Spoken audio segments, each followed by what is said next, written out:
سلام، حالی شما؟ با 5 6 تا نکته برای ارتقای این که شما درمانگر بهتری باشین و البته یادآوری به خودم هم هست در خدمتتون هستیم. برای نکته اول بریم سراغ ادبیات. یه موضوع خیلی پیچیده و عجیب غریبیه توی دنیای روانشناسی و مشاوره و کلا علوم انسانی و مهمه که بهش فکر کنیم. یه مراجعه داری که مثلا کلاس پنجم ششمه و کودک خیلی مثلا سنی نداره، دایره لغاتش خیلی محدوده. یه مورد داری نه مثلا 60 سالشه ولی مثلا هیچ وقت سواد نداشته، مثلا با کتاب بوستان و گلستان و اینجور چیزا مثلا سواد یاد گرفته. یه مراجعه هم داری که این مثلا دکترا داره در یک رشته خیلی عجیب غریبه ناشناخته از بهترین دانشگاه‌های اروپا و آمریکا و کانادا و استرالیا و اومده پیش شما. با هر کدوم از اینا باید یه جور حرف بزنی؟ غالبا نه. ولی چجوری با هر کدوم اونجوری که دوست داره حرف بزنیم؟ یه جوری که حرفه‌ای هم باشه، یه جوری هم که مطالب رو بتونیم خوب انتقال بدیم. راهکار اصلیش اینه که شما ادبیات خودتون رو یه ذره محدود کنید. این نظر یه ذره کمتر محبوبه، یعنی خیلی آدما دوست ندارن اینو، ولی بهتره که این کارو بکنید. اگر شما کسی هستین که مثلا زبان انگلیسی مسلط هستین، خیلی کتاب میخونین و ادبیات خارجی، فیلم‌های خارجی و اینجور چیزا میبینین، بهتره مراجعه هم ببینین که فضاش اون شکلی باشه و اینطوری زبانتون با هم دیگه نزدیک میشه.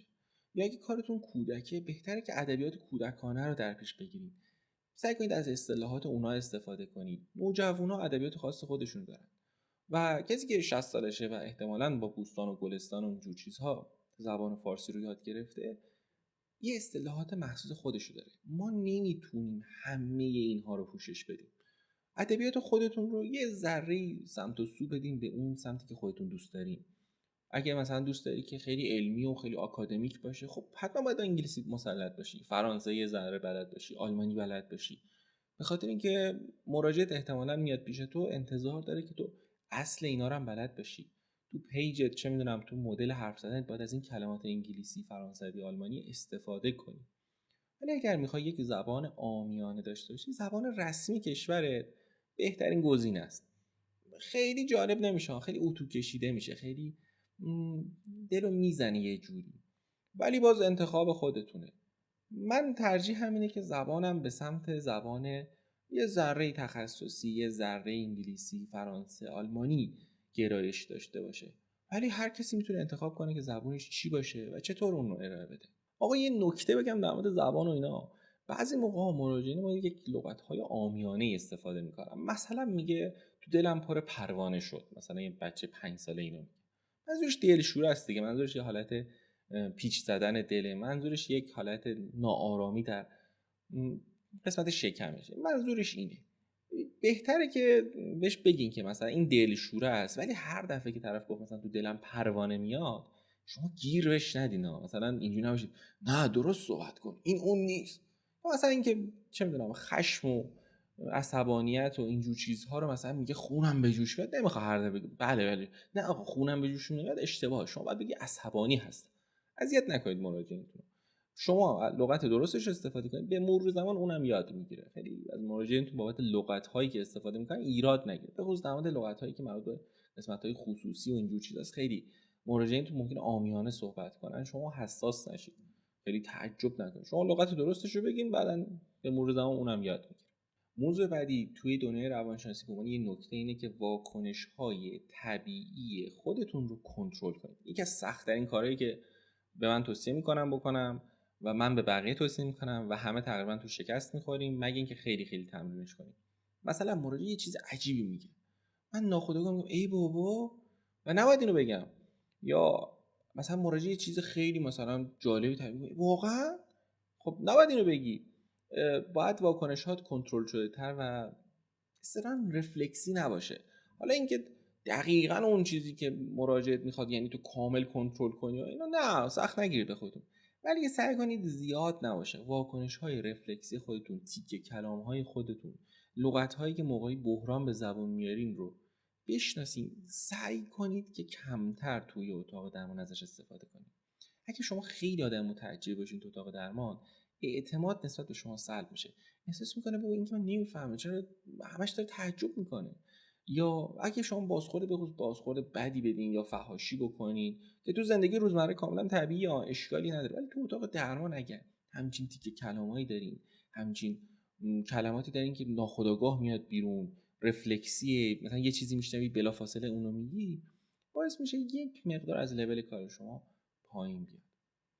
متخصص اینا نشید. مگه شما آدم نیستی؟ درست صحبت کنید. اگر قراره همدلی کنید، سعی کنید همدلیتون خیلی اینجوری نباشه، آها نکنید. خیلی با کلمات و اینا سعی نکنید همدلی رو تولید کنید مصنوعی. همدلی کردن در صورت شما مشخصه، در اینکه سعی کنید احساس مراجع رو بفهمین مشخص میشه. واقعا لازم نیست کار خاصی بکنید. بعضی موقع دوستان منم در ابتدای کارم سعی می‌کردم اینو رو تولید کنم، یعنی مثلا همدلیه رو میساختم با حرکت سرم، با چه جالب، اینجوری سعی می‌کردم اینو همدلیه رو تولید کنم، یه جوری نشون بدم که آقا من دارم به حرف تو گوش میکنم. ولی واقعیتش اینه که واقعا لزومی نداره. حداقل الان بعد از اینکه چند تا مراجعه دیدم و یه مدت به نسبت قابل توجهی گذشته، متوجه شدم که شما همین که تلاش کنی احساس مراجعت رو بفهمی، یک کوچولو خودت رو جای مراجعت بذاری، در صورتت، در لحنت و در کلماتی که استفاده میکنی، اون همدلی خودش رو نشون میده. خیلی لازم نیست هر دفعه انسان باشید و از این جور صدا از خودتون زیاد در نیارید. کمش خیلی عالیه، متوسط و زیادش افتضاحه و سعی کنید این کار نکنید. با مربیان انگیزشی توی اتاق درمان میخوام صحبت کنم. آقا انگیزشی نباشید. میدونم که شما به عنوان روانشناس یه تصوری از خودتون دارید، یا حداقل منم داشتم، که آدما باید مثبت باشن، یعنی اینجوری باشه که امید به زندگی بدی، بگی کارا درست میشه، بگی همه چیز رو به روال میاد، نگران نباش، همه چی همونطوری که میخوای پیش میره، حالا الان سخته، زمان بگذره درست میشه. یا نه، پیشنهاد درمانی حرفه‌ای میدی، میگه آقا این کارو بکنی این کارو بکنی، مثلا انتظار داریم که سیگار کشیدن مثلا کم بشه، میگه مثلا یه نخ در هفته کم بشه، یا نه مثلا این کارو بکنی این کارو بکنی، هیجاناتتون میتونی تحت کنترل داری. ولی روانشناس باید واقع بین باشه، نه انگیزشی. انگیزشی یعنی من زور میزنم که یک انرژی مثبت، یک تغییر مثبت رو بچپونم توی مراجعه. واقعا لزومی نداره اینجوری باشید.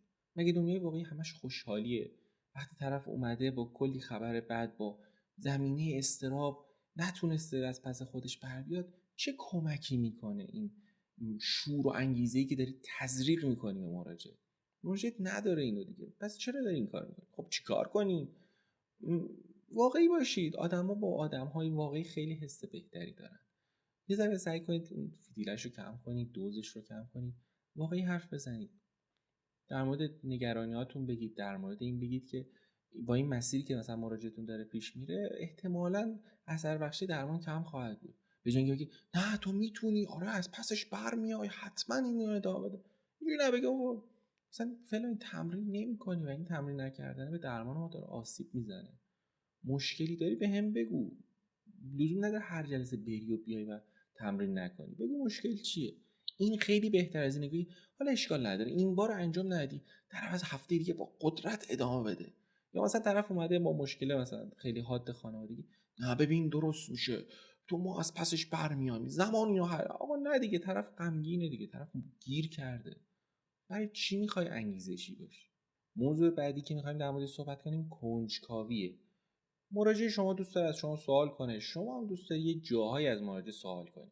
نه بده، نه اشتباهه و نه حتی باید سرکوب بشه، اتفاقا باید بهش توجه کنی. ولی کجا و چه موقع باید مطرح بشه؟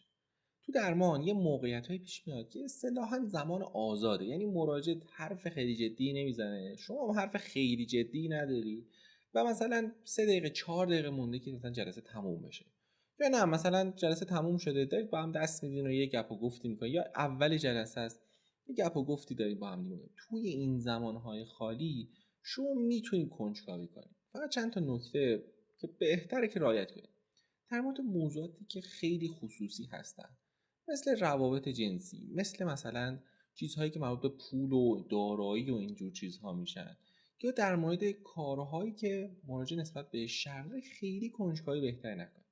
با کنجکاوی مراجع چی کار کنیم؟ جواب کوتاه و صادقانه بدیم. آقای دکتر شما ازدواج کردین؟ آقای مشاوره، آقای روانشناس ازدواج کردین؟ احتمالاً پاسختون بعد این باشه که خب این سوال چه کمکی بهتون میکنه؟ یه پاسخ صادقانه بهتری که نه مثلا ازدواج نکردم یا آره ازدواج کردم. چطور؟ چی شد که این سوال پرسیدی؟ نه همینطوری میخواستم بدونم. خب اشکالی نداره اگه واقعا میخواسته فقط بدونه، چه اشکالی داره؟ جوابها خیلی خیلی کوتاه و بیشتر حالت این که چرا این سوال پرسیدی، چی شد که این سوال پرسیدی، چی براش جالب بوده و اینجور پاسخها میتونه به مراجعینتون کمک کنه. ممکنه شما رو با زندگی خودش مقایسه کرده باشه و حسرت خورده باشه، قصه خورده باشه یا فخر بفروشه. اصلا اشکالی نداره. همونطور که اول ویدیو گفتم با هیجانات باید دوست باشین. هیجانات توی اتاق درمان میان و میرن و نباید سرکوبشون کرد. خوشحالم که تا انتهای ویدیو همراه من بودین. من این محتوا رو میسازم برای اینکه هم یادآوری به خودم بشه، هم اگر یک جوونی به حال تازه میخواد درمان رو شروع کنه شاید گوش کردن به این نکات کمکش کنه. نظر شخصی منه، البته مبتنی بر کتاب‌ها و چیزهایی که خوندمه. شما هم نظرتون رو بنویسین. حتما نظر شما هم نکات جالب و دوست داشتنی خواهد داشت و خصیصی نکنید. هر چی که دلتون میخواد بنویسین. فحش و توهین و بقیه چیزها هم مسئله‌ای نداره. اگر کسی دل شما رو شکسته و نمیدونید و دنبال یه جایی هستین که فحش بنویسید، همینجا میتونید بنویسید. نگران نباشید. به علاوه ما تو کالمون کمک هم میخوایم. کمکمون هم اینجوریه که اگر شما علاقه‌مند هستین و دلتون میخواد که به ما کمک کنین و یک فعالیت خودجوشی داشته باشین، یعنی خیلی اینجوری نیستش که بگم درآمدی داره آره مثلا ما پولدارتون میکنیم و پول زیاد به شما میدیم نه اونطوری نه. یک فعالیت خیلی ساده، مثلا یک کتابی بخونید خلاصه کنید برامون، یا ویدیو بگیرین یا یک جلسه کتابخوانی برامون بذارید و از این جور چیزها. شاید اگه مثلا کار گرافیکی خیلی بلدین بیاید برامون انجام بدید. از این جور چیزها ما خوشحال میشیم که همراهی میکنید. ایدئولوژی و فکر من اینه که دنیا و کلا جامعه با نشر آگاهی خیلی بیشتر توسعه پیدا میکنه تا چیزهای دیگه. پس چیزایی که دوست دارین رو یاد بگیرین، چیزایی که یاد گرفتین رو به دیگران هم یاد بدین. همین، تا ویدیو بعدی، فعلا خدافظ.